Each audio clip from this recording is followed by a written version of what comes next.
अ, आज हमारे पास एक प्रश्न है कि इंटरनेट पे और विशेषतः जो वीडियो प्लेटफॉर्म्स हैं या फिर सोशल मीडिया में दूसरे जो प्रारूप हैं सोशल मीडिया के जितने प्रकार हैं 5-7 तरह के जहाँ पे वीडियो संभव है या आप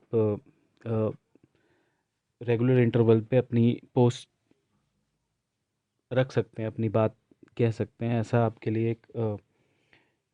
लिए एक प्लेटफॉर्म है। कोई भी प्लेटफॉर्म हो इंटरनेट पे इंक्लूडिंग योर वेबसाइट्स और जो आपके सोशल मीडिया हैंडल्स हैं या फिर जिस भी तरीके से आप इंटरेक्ट करते हैं with in the territory of social media और सोशल मीडिया या इंटरनेट जो भी कहिए आप। तो प्रश्न ये है कि इस दायरे में इस क्षेत्र में जहाँ पर सभी लोग लॉगिन कर सकते हैं, सभी लोग एंट्री करके अपनी बात रख सकते हैं, सभी लोग पोस्ट कर सकते हैं, सभी लोग अपनी बातों को दर्ज कर सकते हैं, सभी सभी लोग अपनी राय दर्ज कर सकते हैं और वो राय दूसरे और समुदायों तक, दूसरे तरह के चिंतनों तक पहुंचती है। या फिर आप ये कहिए कि सभी लोग, जितने भी लोग मौजूद हैं इस प्लेटफॉर्म पे, वो सभी के सभी व्यक्ति वस्तु स्थिति आदि कोई भी आप समझिए। समटाइम आजकल रोबोटिक एल्गोरिदम्स भी हैं जो आपकी जो बातें हैं उनको रीड करती हैं और उसकी इंटरप्रिटेशन करती हैं। इसलिए हम वस्तु परिस्थिति की बात भी करते रहते हैं। वस्तु परिस्थिति से हमारा तात्पर्य यह है कि कुछ भी, क्योंकि टेक्नोलॉजी की दुनिया में सतत बदलाव आते रहते हैं। तो कि प्रश्न अभी कि इस क्षेत्र में, इस दायरे में, जबकि सभी लोग अपनी कोई बात रख सकते हैं, दर्ज कर सकते हैं और बड़ी अथॉरिटी के साथ दर्ज कर सकते हैं, अपनी एक ऑटोनॉमी के साथ दर्ज कर सकते हैं, जो भी उनके मतलब मन में जो भी भ्रांतियां हैं, जो भी उनके मन में जिज्ञासाएं हैं, उनको वो रख सकते हैं, उनके बारे में व्याख्या कर सकते हैं या उनके बारे में वो प्रश्न कर सकते हैं और उनके उन प्रश्नों का उत्तर उनको साथ के साथ मिल जाता है, साथ के साथ उनको मिलता रहता है या फिर एक एक डिस्कोर्स चलता रहता है, एक संवाद लगातार चलता रहता है। अब इसमें समस्या या जो प्रश्न है वो ये है कि यहाँ पर माना किसको जाए। प्रामाणिकता का जो प्रश्न है, जो 2 वर्ष पहले हमने इसको प्रयास किया था इसके साथ डील करने का, इसके साथ इसको टैकल करने का, तो वही प्रश्न है कि इस पर आपकी क्या राय है कि किसको माना जाए, किसकी बात को मानकर आगे बढ़ा जाए या निर्णय लिया जाए, या फिर क्या ये सोशल मीडिया इतना प्रभावी है या क्या ये इंटरनेट की टेरिटरी इतनी प्रभावी है कि आपको इन बातों पर यकीन करना चाहिए और उन बातों के आधार पर अपने निर्णय लेने चाहिए कि नहीं लेने चाहिए। और ये मतलब सूचना प्रौद्योगिकी से संभव ये जो तंत्र है, ये किस वरीयता क्रम में आता है, वरीयता क्रम में किस क्रम में इसकी गुंजाइश है, वो उसके बारे में थोड़ा सा एक प्रश्न उठा था। तो देखें, ऐसा है कि आप इसको समझने की कोशिश कीजिए कि पूरा मतलब जो दायरा है इंटरनेट का, वो एक जो राजकीय व्यवस्था है उससे अलग है। ये संभवतः डिसेंट्रलाइज्ड कह सकते हैं आप इसको। ये एक तरह से विकेंद्रीकरण हुआ है इसका, इस प्रौद्योगिकी का, कि आप अपने जहाँ पर भी आप मौजूद हैं वहाँ से आप अपनी एक लोकतांत्रिक तरीके से अपनी बात रख सकते हैं। आप अपनी बात को अपनी दुनिया को बना सकते हैं और आप अपने अ, उस पे कमेंट आमंत्रित कर सकते हैं। आप लोगों की राय जान सकते हैं कि क्या हो रहा है, क्या नहीं हो रहा है, क्या आप कहना चाहते हैं। इन अदर वर्ड्स, ये एक तरह का लेटर बॉक्स है या एक तरह का एक कुरियर है या फिर एक तरह का एक ऐसा मतलब ऐसा एक आप ये समझिए कि ऐसा एक डाकिया है। डाकिया और लेटर बॉक्स यानी पूरा एक संचार तंत्र इस तरह का है आपके पास, आपके हाथों में, कि आप अपनी बात को कहीं पर भी पहुंचा सकते हैं और कहीं से भी प्राप्त कर सकते हैं। इसमें जो एक मिसिंग चीज़ है, जो डाकिया वाले तंत्र में, जो बहुत पहले पुराने युग में जो डाक तंत्र था, उसमें ये कि जो आपको कुछ भेजता था, जो भी आपको पत्र भेजता था, जो भी आपसे जानकारी साझा करना चाहता था, उसके बारे में आप जानते थे कि प्रेषक कौन है। उसके आइडेंटिटी के बारे में जानते थे, उसके वजूद के बारे में जानते थे। समटाइम्स वो आपका कोई संबंधी होता था, वो आपका कोई मित्र होता था, जिसके पते के बारे में आप जानते थे। वो अपने पते से आपके पते तक अपनी बात रखता था। तो उसकी, हालांकि उसमें भी दिक्कतें थी, उसमें भी फ्लॉज थे, कि उसमें भी आप फेक लेटर्स लिख सकते थे, फेक एड्रेसेस पे लिख सकते थे, और इसी तरह से आपको फेक लेटर्स मिल सकते थे, कुछ भी हो सकता था। और उससे जो आपका कम्युनिकेशन है, जो आपकी डिसीजन मेकिंग है, वो हमेशा तब भी इन्फ्लुएंस होती थी, वो आज भी इन्फ्लुएंस होती है, इन्हीं वजहों से, कि आप तक जो बात रखी जा रही है वो कोई, उस बात में अथॉरिटी किसी तरह की है, कोई लॉजिक है, या वो केवल राय है, या वो कोई, या वो केवल ओपिनियन है, या वो कोई ओपिनियन है जो आपको केवल दिया जा रहा है किसी देश काल परिस्थिति में, किसी बात से किसी बात पर अपना प्रभाव जमाने के लिए, अपना प्रभुसत्ता कायम करने के लिए, या अपनी एक नई धारणा को व्यक्त करने के लिए। कुछ भी कारण, कुछ भी हो सकते हैं, लेकिन संभवतः ये इसी तरह का कुछ लगता है, इसी तरह के कुछ हालात हैं, कि आप इसको इस तरह से समझने की कोशिश कर सकते हैं कि इसमें चांसेस आर देयर कि ये इसी तरह की एक बात है जो आपको, मतलब अपनी बात रखने के स्तर पर लेकर आती है, कि आप किसी जानकारी को प्राप्त करते हैं एक एड्रेस पर, और आप अपने एड्रेस से किसी जानकारी को प्रेषित कर सकते हैं। तो बस विकास इतना हुआ है कि आप इसको इंटरेक्टिव तरीके से कर सकते हैं, मल्टीमीडिया का यूज़ कर सकते हैं, और आप आभासी तस्वीरों का भी आज की डेट में यूज़ कर सकते हैं। एआई का युग है, आर्टिफिशियल इंटेलिजेंस, उसका भी युग, इस उस युग का भी आप प्रयोग कर सकते हैं, उस जो सूचना क्रांति के एक पड़ाव पर हम हैं। तो आप किसी भी तरीके से अपनी बात को रख सकते हैं, लेकिन कुल मिलाकर वो बात ही है, कुल मिलाकर वो केवल एक बात है जो आपने रखी है। उ- उस बात को रखने के लिए आपके पास संदर्भ हो सकते हैं, आपके पास साहित्य हो सकता है, आपके पास किताबें हो सकती हैं, आपके पास तमाम जानकारी के तंत्र हो सकते हैं, आपके पास लोगों का विश्वास हो सकता है, लोगों का विश्वास, या लोग आप पर ट्रस्ट करते हैं, ऐसा भी हो सकता है। ठीक है, हो सकता है आप किसी कॉन्फ्लिक्ट ऑफ इंटरेस्ट के वशीभूत उस तरह की बातों को प्रचारित और प्रसारित कर रहे हो। कारण कुछ भी हो, कारण कुछ भी हो, आप जो बात कह रहे हैं वो बात अंतिम सत्य है कि नहीं है, ये प्रश्न बनता है, कि वो बात अंतिम सत्य है कि नहीं है, या उस बात से प्रभावित होकर हम क्या करें। कुल मिलाकर पीयर प्रेशर का मामला है, कुल मिलाकर प्रभावित करने का मामला है, कुल मिलाकर एक ऐसे, एक आजकल ट्रेंड्स आपने सुने होंगे कि बहुत सारे ऐसे सोशल मीडिया प्लेटफॉर्म्स हैं जहाँ पे किन्हीं बातों को हैशटैग के साथ ट्रेंड कराया जाता है, और उन बातों को ट्रेंड कराकर आपके सामने रखा जाता है। आपको ऐसा महसूस होने लगता है कि ये इस समय दौर इस तरह का चल रहा है, या इस समय इस बात का महत्व ज़्यादा है, या इस व्यक्ति वस्तु परिस्थिति का महत्व ज़्यादा है, या ये बात को लोगों की प्रामाणिकता मिली हुई, लोग ट्रस्ट करते हैं इस बात पे।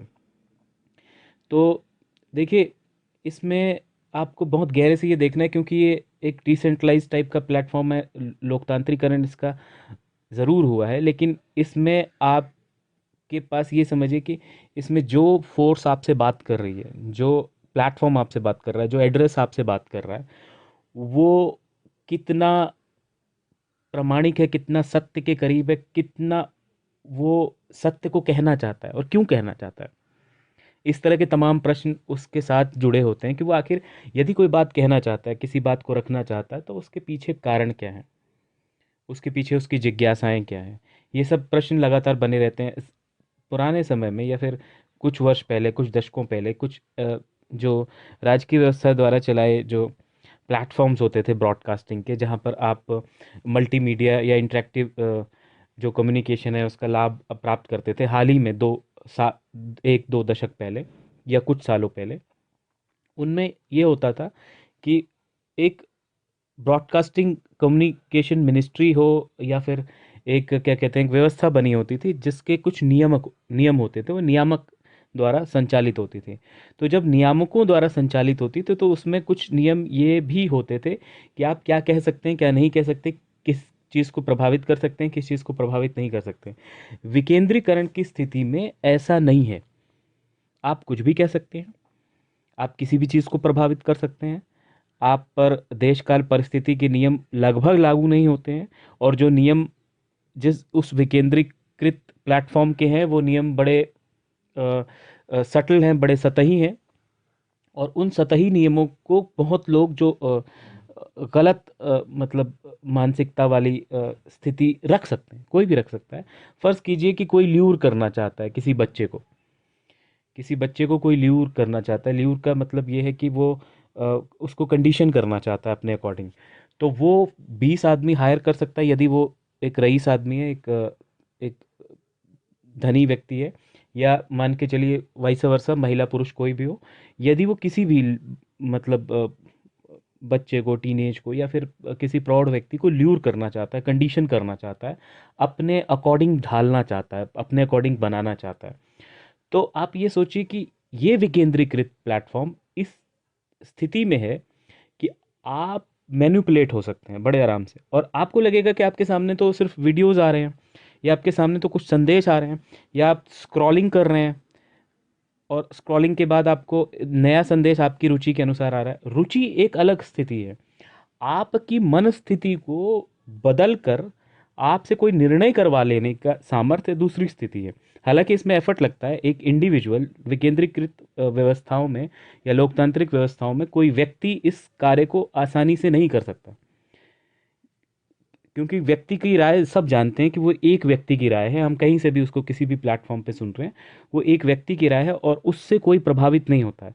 निर्णय प्रभावित करने के लिए सम टाइम, कम से कम आधा दर्जन, 6 से 8 या 6 से 10 जगह जब आपके सामने आती है, जब ऐसे 10 स्पॉट या कम से कम 10-12 स्पॉट आपके सामने आते हैं कि वो वही बात कह रहे हैं जो आप जिस तरफ सोच रहे थे, या फिर जिस तरफ आपको पहली किसी तीसरी बात, दूसरी बात ने सोचने पे मजबूर किया, तो क्रम में वो 7वें आदमी ने भी वही बात कही, 11वें आदमी ने भी वही बात कही, अन्य शब्दों में। और जब वो अन्य शब्दों में उन्हीं बातों को कह रहे हैं, तो आप ये मान कर चलिए कि आपको ल्यूर किया जा सकता है। हो सकता है कि वो संगठित अपराध करने की किसी भावना के अंतर्गत ऐसा कर रहे हो। अब संगठित अपराध क्या है? संगठित अपराध को मैं इस शब्द को इसलिए प्रयोग करना चाहूँगा कि भले वो उस पर कोई पर्चा ना दर्ज हो, उस पर कोई न्यायिक प्रक्रिया के तहत कोई सुनवाई ना हो, लेकिन उन लोगों ने अपनी कंपनी का, अपने कारोबार का, अपनी व्यवस्था का, अपने प्रभुत्व का, अपने धन का लाभ लिया, और या फिर एक तरह से उसकी अनवांटेड सी एडवांटेज ली, जो नहीं लेनी चाहिए थी उनको, अनचाही एडवांटेज। तो अब उस एडवांटेज को लेने के बाद वो एक ग्रुप के रूप में उन्होंने निर्णय लिया, कोई सीनियर हायर की उनको ऑर्डर्स कर रही है कि आप सभी लोग इस तरह से व्यवहार करेंगे, जैसे आप समझिए कैडेट्स करते हैं, कि एक संगठन के रूप में आप सभी लोग इस तरह से व्यवहार करेंगे, और इस व्यक्ति को या इस वस्तु परिस्थिति को ऐसे बदल देंगे, इसको ऐसे कंडीशन किया जा सकता है। तो हालांकि ये कोई ऐसा नहीं है कि कोई नई चीज़ हुई है दुनिया में। आज से 100 साल पहले नहीं होती थी। 100 साल पहले दूसरे तरीकों से होती थी, पत्रों के माध्यम से, सूचना तंत्र के दूसरे प्रकार थे। आज की डेट में ये चीज़ तेज़ी से हो सकती है, इससे बचा भी तेज़ी से जा सकता है। अगर आप इसे समझ जाएं तो उसी माध्यम से, वो माध्यम दोनों ही तरफ कार्य करता है। आप उस माध्यम को समझ जाएं तो दूसरी तरफ आप बच भी सकते हैं। लेकिन यदि वो माध्यम आपका पीछा कर रहा है, और आपके प्रोफाइल पे सभी लोग, फर्ज कीजिए कि आप एक सोशल मीडिया प्लेटफॉर्म पे, और आपके पास 25 अनचाहे व्यक्ति आ जाते हैं, 25 ऐसे अनवांटेड व्यक्ति आ जाते हैं जिन्होंने एक आइडेंटिटी बना रखी है, जिनके पास एक इतिहास है, जिन्होंने 2 साल 3 साल से अपने आप को डेवलप किया हुआ है किसी सिचुएशन में। अब वो स्टेप बाय स्टेप जो उन्होंने अपने आप को डेवलप किया हुआ है, एक लेवल ऐसा आता है कि उन्हें केवल आपको भ्रमित करना है, केवल आपको गुमराह करना है।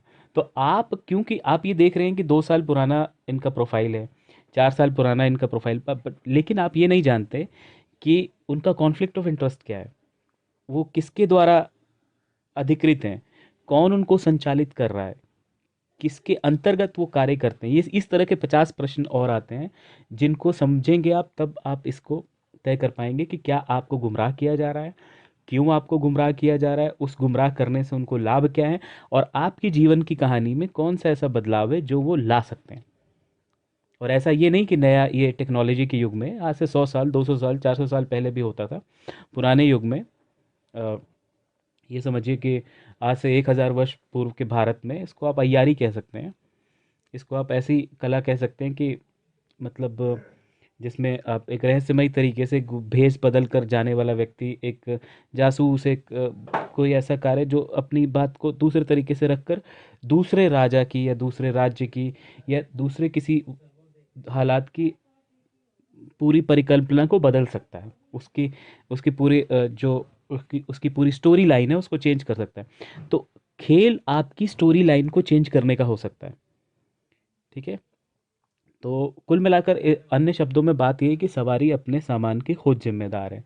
यदि आप इन चीज़ों को नहीं समझ पाएंगे और आपके मानसिक धरातल पर, आपकी कल्पना या आपके बिंबों के धरातल पर, बिंब माने एक जो आपके माइंड में इमेजेस बनती हैं इंक्लूडिंग योर ड्रीम्स, उस उस इमेजिनरी धरातल पर आपको आपकी लाइफ में, आपकी सिचुएशन में बहुत सारे न्यूरॉन्स एक्टिव कर दिए गए हैं, ऐसी ऐसी चिंतन को एक्टिवेट कर दिया गया है जो आपका नहीं होता, या आप ये अवांछित है, अनचाहा है, आप नहीं चाहते उसको, आप अपनी गोल्स के साथ आपके मैच नहीं करता या आपकी स्टोरी लाइन के साथ मैच नहीं करता, लेकिन आपकी लाइफ का डिस्कोर्स चेंज कर दिया।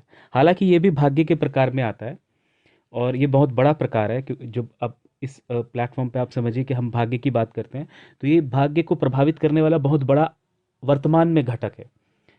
आज से 10 साल पहले, 50 साल पहले, 100 साल पहले कौन सी बातें प्रभावित कर सकती थी भाग्य को, वो एक अलग बात है। लेकिन ये बात कि आप सवारी अपने सामान के खुद जिम्मेदार है के अंतर्गत आने वाली जो बात है कि आप अपने मानसिक धरातल को बचाने के स्वयं जिम्मेदार हैं। आप अब वरीयता क्रम में इस चीज़ की प्रामाणिकता या फिर ये वरीयता क्रम में कहाँ आता है, बहुत पीछे आता है। आपकी यूनिवर्सिटी, आपकी शिक्षा, आपके टीचर्स जिनको आप जानते हैं वो वरीयता क्रम में बहुत ऊपर आते हैं। आपकी लाइब्रेरी बहुत ऊपर आती है। आपके पास पुरानी किताबें जो आज से 20 साल, 40 साल पुरानी हैं, और वो जो प्रमाणित किताबें हैं किसी विषय वस्तु पर, वो पहले क्रम में आती हैं, शुरू के क्रम में आती हैं। वो सभी विद्वान जो स्थापित हैं बहुत वर्षों से, वो सब थोड़ा पहले क्रम में आते हैं। मान्यता प्राप्त, राज्य की व्यवस्थाओं द्वारा मान्यता प्राप्त विद्वता, वो ऊपर के क्रम में आती है। लेकिन क्योंकि ये भी एक टेरिटरी है, इसमें सबके लिए गुंजाइश है कि अब वो अपनी बात रख सकता है, कह सकता है, तो ये भी एक क्रम में आती है। इसमें भी आप अपने अकॉर्डिंग देख सकते हैं। लेकिन ये, अगर आप इससे प्रभावित हो रहे हैं और आप चाहते हैं कोई रिफ्यूज, कोई ऐसी जगह, कोई ऐसा ठिकाना जहाँ पे आप अपने आप को बचा सकें इस पूरे सीन से, तो आपको ये मानना चाहिए कि वरीयता क्रम में बहुत पीछे आता है। इस पर यदि आप निर्णय ले रहे हैं सोशल मीडिया आधारित बातों पर, बयानों पर, तो आप एक जंजाल में फंसे हुए हैं, आप एक ऐसी भीड़ का हिस्सा बन चुके हैं। जैसे आप कल्पना कीजिए कि इस देश में कुंभ होते हैं हर 10-12 साल बाद, हर 12 साल बाद, हर छठे और 12वें साल पे कुंभ होता है, या हर 10-12 साल में कोई बड़े मेले की आप परिकल्पना कर लीजिए, या हर 2-3 साल में किसी ऐसे जमघट की परिकल्पना कर लीजिए जो देश में जगह जगह लगते हैं। ऐसे में आप ये देखिए कि वहाँ पर बहुत सारे लोग अपनी बातें रख रहे हैं, अलग अलग हैं उनकी वस्तु परिस्थितियाँ, और आप जब आप उनसे मिलिएगा तो आप ये पाएंगे कि आप सबके अलग अलग जीवन से चाहें तो प्रभावित हो सकते हैं, लेकिन आप एंड में एफिलिएट किसके साथ करते हैं, जिनको आप बहुत पहले से जानते हैं, जो आपका परिवार है। हालांकि वो आपके लिए बुरा भी हो सकता है, किंतु फिर भी आप उसको, उस व्यवस्था को, उस पारिवारिक ढांचे को, या जिन लोगों को आप बहुत वर्षों से जानते हैं, उन पर जो आपका भरोसा है वो गहरा रहता है। और एक भीड़ में, एक बहुत बड़ी भीड़ में, आप उन लोगों को प्रमाणिक देखते हैं, या उन लोगों पर अंत में ट्रस्ट करते हैं। अंतिम समय में जब आपको अ, घर जाना है, वापसी करनी है, या उस भीड़ से अलग होकर किसी ठिकाने पर जाना है या विश्राम करना है, विश्राम गृह में जाना है, तब यदि आप दो चार लोग हैं, अकेले नहीं हैं आप उस भीड़ में, तो आप उन्हीं लोगों पर ट्रस्ट करते हैं, उन्हीं लोगों पर भरोसा करते हैं जिनके साथ आप आए हैं। इसी इसी तरह से वरीता क्रम तय होता है। जो आपके स्कूल कॉलेज हैं, जो आपको बहुत पहले से जानते हैं लोग, वो लोग वरीता क्रम में पहले आते हैं। इस तरह से जो इंटरनेट पर आपको कोई बात कहने जा रहे हैं वो ज़्यादातर मामलों में अनजान व्यक्ति हैं। और यदि आप सेलिब्रिटीज़ या फिर जो प्रसिद्ध व्यक्ति हैं या जो इंटरनेट की दुनिया में अभी नए प्रसिद्ध लोग हुए हैं, उन्हें आप अनजान नहीं मानते हैं, तो ये आपकी अपनी अवधारणा है, आपके अपने चिंतन का एक फ्लॉ है। आपके लिए कैसे वो अपनी बात रख रहे हैं एक भीड़ के लिए, वो अपनी बात रख रहे हैं एक आवाम के लिए, या सम टाइम आपको टारगेट करके भी रख रहे हो, या सम टाइम ऐसा हो सकता है किसी व्यक्ति वस्तु या किसी चिंतन को टारगेट करके वो अपनी बात रख रहे हो, लेकिन किसी भी हालात में वो लोग अनजान हैं। अनजान का माना बहुत गहरा है, इस प्रकार से कि आप जिनको कम से कम 100 घंटों से ना जानते हो, और इंटरपर्सनल कांटेक्ट में ना जानते हो, जिनके भावों को, जिनकी मुद्राओं को, जिनके जिनकी बॉडी लैंग्वेज को आपने करीब 100 घंटों ना देखा हो, जिनका आपके ऑरा में जो जज्ब ना हो गए हो, वो सभी लोग अनजान हैं। तो दूर से कोई बैठ कर कुछ लिख रहा है, बोल रहा है, कह रहा है, ज़रूरी नहीं कि वो सही हो। सम टाइम ऑटोमेटिक रिस्पॉन्सेज हो सकते हैं, सम टाइम ऐसी चीज़ें हो सकती हैं जो असंवेदनशील हो, उनके अंदर कोई भी संवेदना ना हो। तो जब तक आप किसी को काफ़ी समय से ना जानते हो, करीब करीब 100 घंटे, एक मिनिमम क्राइटेरिया आप कुछ भी बांध सकते हैं, 100 घंटे, 200 घंटे, 1000 घंटे, डिपेंड्स ऑन यू। आपकी अपनी मानसिक धरातल की परिस्थिति पर निर्भर करता है कि आप किसी चीज़ को जज्ब करने में, किसी ऑरा को जज्ब करने में, या किसी बात को समझने में कितना समय लेते हैं। अदरवाइज इस युग में, इस देश काल परिस्थिति में, इस सिचुएशन में कुछ भी भरोसा करने लायक नहीं है। और ऐसी स्थिति में ये बात सटीक है कि सवारी अपने सामान के खुद जिम्मेदार है। आपकी जिम्मेदारी कोई नहीं लेगा, क्योंकि हालात ऐसे, व्यवस्थाएं ऐसे काम करती हैं। सिस्टम जो राजकीय व्यवस्थाएं या सभी तरह के सिस्टम, वो इसी तरह से काम करते हैं कि वो इमोशनल नहीं है, फॉर्मल है, ऑफिशियल व्यवस्थाएं होती हैं। ज़्यादातर वो सतही स्तर पर कार्य करती हैं। वो आपकी इंटरपर्सनल सिचुएशन, या फिर आप मानसिक धरातल पर कैसा सोच रहे हैं, अच्छा सोच रहे हैं, बुरा सोच रहे हैं, इतना संवेदनशील होकर वो कार्य नहीं करते हैं। बहुत कम लोग होते हैं जो इस स्तर पे कार्य करते हैं। अदरवाइज आपके सामने एक भ्रम ही बना रहता है, क्योंकि और आप डिसीजन लेने में असमर्थ हो जाते हैं, क्योंकि आपने निर्णय ऐसे लोगों के कहने पर ले लिया जिन्हें आप नहीं जानते थे, या जिनके प्रभाव में आप आ गए, जिनके प्रभुत्व के आप शिकार हो गए, या जिनसे आप भयभीत। It's like accident. ये एक दुर्घटना होने के समान है कि आप जिन्हें नहीं जानते थे, एकदम अनजान सी कोई चीज़ आपसे आके टकरा गई, कोई कोई कोई लकड़ी आपके ऊपर गिर गई, कोई कोई कोई पेड़ आपके ऊपर गिर गया, या फर्ज कीजिए कि कोई भारी फल आपके ऊपर गिर गया, या कुछ भी, या आप ट्रैवल कर रहे हैं, या आप गिर गए किसी खंदक में, किसी दलदल में फंस गए। ये ठीक वैसे ही है। इट्स लाइक आपके साथ कोई दुर्घटना हो गई है। तो इसमें मेरा प्रामाणिकता के बारे में इस तरह की धारणा, ये मेरी धारणा है। हो सकता है आपने इसको अलग तरीके से ऑब्जर्व किया हो, तो वो आपकी धारणा है। तो आप, क्योंकि तय आपने करना है, मैं तो तय करने नहीं जा रहा आप लोगों के लिए।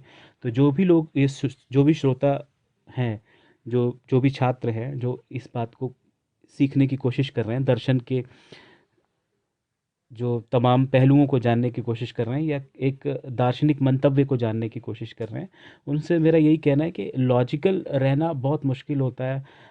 निर्णय प्रक्रियाएं इतनी आसान नहीं होती हैं। निर्णय प्रक्रियाओं को प्रभावित करने के बहुत सारे घटक होते हैं।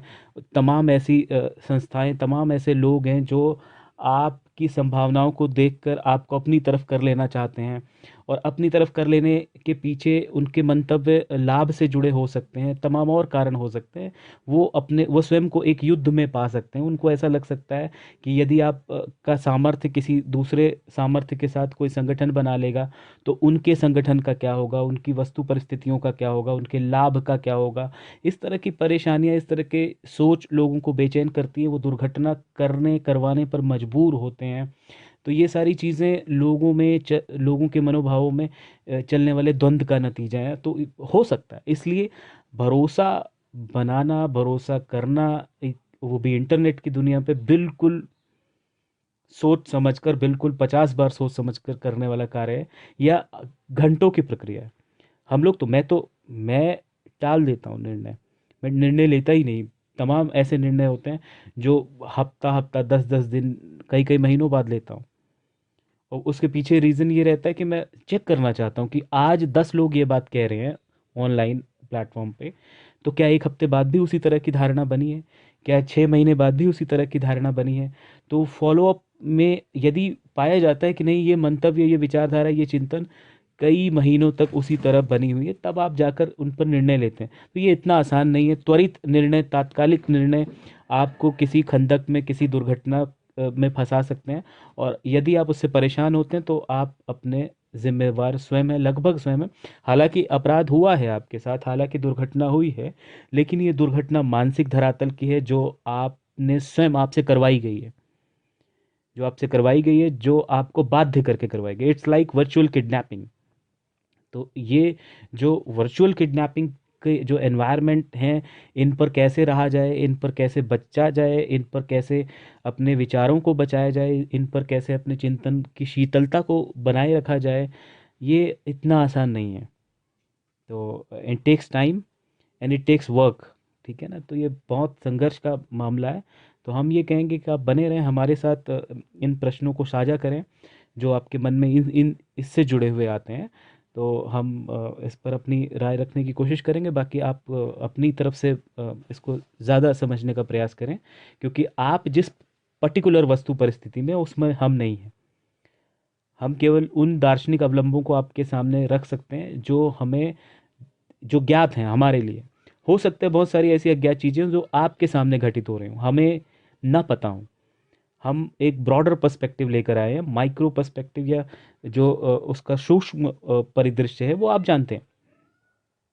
तो, तो इतना ही है। इसको इस तरह से आप वरीता क्रम में ले सकते हैं, वरीता क्रम भी आप अपना बना सकते हैं। तो दैट्स इट बस।